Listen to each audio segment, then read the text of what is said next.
يواصل الفريق الأول لكرة القدم بالنادي الأهلي تدريباته الجماعية بقيادة مارسيل كولر استعدادا لمواجهة المقاولون العرب في دور الثمانية من منافسات بطولة كأس مصر. وسيلتقي النادي الأهلي مع المقاولون العرب في ربع نهائي كأس مصر يوم الأحد القادم 27 نوفمبر في 5 مساء بتوقيت القاهرة، 6 بتوقيت السعودية وقطر على ملعب السلام، وستذاع المباراة عبر قناة أون تايم سبورتس. وسيلتقي الفائز من مباراة الأهلي والمقاولون العرب مع سموحة في نصف نهائي كأس مصر.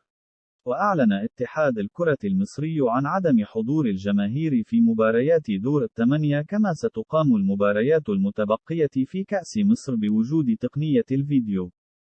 وتضاءلت فرصة لحاق حمدي فتحي من المشاركة في مباراة المقاولون القادمة بعد انتظام اللاعب في جزء من التدريبات الجماعية للفريق، ويخشى المدير الفني الدفع به لعدم تفاقم الإصابة.